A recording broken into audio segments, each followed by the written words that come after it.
اعوذ باللہ من الشیطان اللعین الرجیم بسم اللہ الرحمن الرحیم ثم اجتباہ ربہ فتاب علیہ وہدی اللہم صل علی محمد وآل محمد وعجل فرجہم۔ السلام علیکم ورحمۃ اللہ وبرکاتہ۔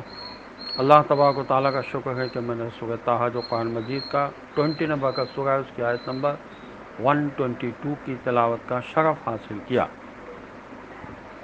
جس کا ترجمہ یہ ہے کہ پھر ان کے رب نے انہیں برگزیدہ کیا اور ان کی توبہ قبول کی اور ہدایت دی۔ جب حضرت آدم علیہ السلام کو زمین پر بھیج دیا، انہیں نبوت عطا فرمائی اور مکلف بنایا، تو اس کے بعد اللہ نے انہیں برگزیدہ کیا، مقام نبوت پر فائز کیا۔ فتاب علیہ، اور اللہ کی توجہات ان پر مرکوز رہیں، وہ ہدا، ان کی رہنمائی فرمائی، اللہ کی مرضی کے حصول کی رہنمائی، آئندہ کے لیے نو انسانی کی نسل کو چلانے کی رہنمائی، زندگی کے لوازمات کی رہنمائی۔ لفظ ہدا مطلق ہے، ہر قسم کی رہنمائی کو شامل ہے۔ یعنی خدا نے حضرت آدم علیہ السلام کو گرنے کے بعد وہیں نہ چھوڑا، بلکہ اٹھا کر اپنی خدمت کے لیے چن لیا۔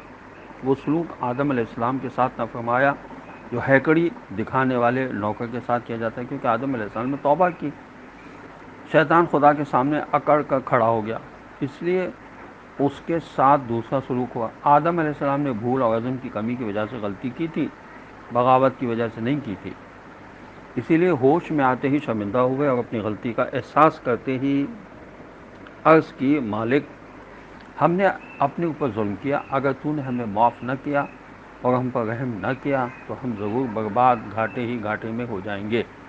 یہ قرآن مجید کے 7ویں سورہ اعراف کی آیت نمبر 22 میں بھی ہے۔ پھر یہ نہیں کہ خدا نے آدم علیہ السلام کو صرف معاف کیا بلکہ ہدایت بھی فرمائی، یہ تفہیم القرآن میں لکھا ہے، کیونکہ حضرت آدم علیہ السلام سے یہ غلطی شیطان کے وسوسے کی وجہ سے ہوئی تھی، اس لیے خدا نے آدم علیہ السلام کو ہمیشہ کے لیے اپنی رحمت سے دور نہ کیا، توبہ کی توفیق دی اور توبہ قبول فرمائی اور درجہ عصمت پر فائز کیا، اور پھر اپنی خلافت کا عہدہ بھی عطا فرمایا۔ یہ تفسیر نمونہ میں لکھا ہے۔ بتانا یہ ہے کہ نبی بہرحال انسان ہوتے ہیں، ٹھیک ہے نا، ان سے ترک اولیٰ ہو سکتا ہے، اور یہ ترک اولیٰ بھی انسانوں کی ہدایت کے لیے ہوتا ہے کہ انہوں نے ایسا کیا تو خدا نے کیا کیا۔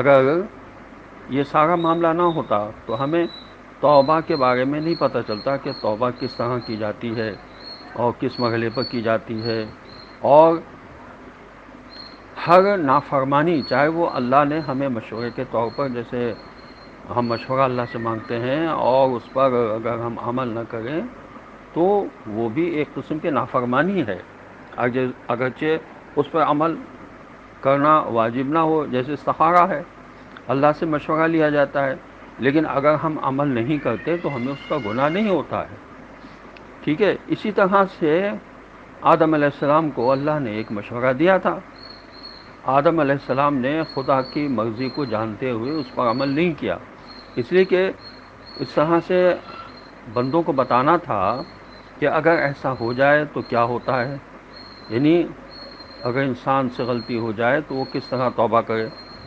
جو شخص اپنے گناہوں سے صدق دل سے توبہ کر لی تو ایسا ہو جاتا ہے کہ گویا اس نے کوئی گناہ کیا ہی نہیں۔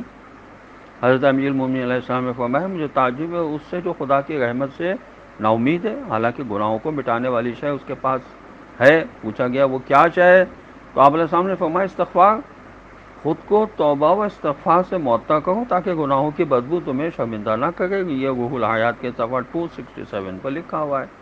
تو ساری بات سمجھنے کی ہے، ٹھیک ہے۔ ہمیں یہ سمجھایا گیا ہے اس طرح سے کہ ہر گناہ سے اپنے آپ کو محفوظ رکھو، چاہے وہ بدگمانی ہو، بدگمانی کو بھی گناہ کہا گیا ہے۔ بدگمانی کے سلسلے میں معصومین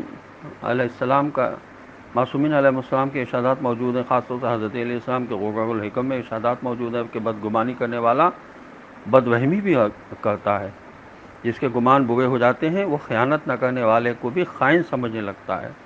جو شخص اپنے گمان کو خراب کر دیتا ہے اس کا باطن خراب ہو جاتا ہے۔ جس پر بدگمانی غالب آ جاتی ہے وہ خود اپنے اور اپنے دوست کے درمیان صلح کی کوئی گنجائش نہیں چھوڑتا۔ بدترین حال ہوتا ہے اس شخص کا جو بدگمانی کی وجہ سے دوسروں پر اعتماد نہیں کرتا، اس کے برے افعال کی وجہ سے کوئی اس کے ساتھ باقی نہیں رہتا۔ جو حسن زن سے کام نہیں لیتا وہ ہر ایک سے گھبرایا رہتا ہے۔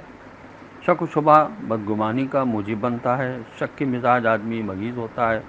ہر انسان کے پاس شک کا مادہ ہوتا ہے، لہذا شک سے دور رہو۔ کثرت سے شک کرنے والا کثرت سے غیبت بھی کرتا ہے۔ السلام علیکم ورحمۃ اللہ وبرکاتہ۔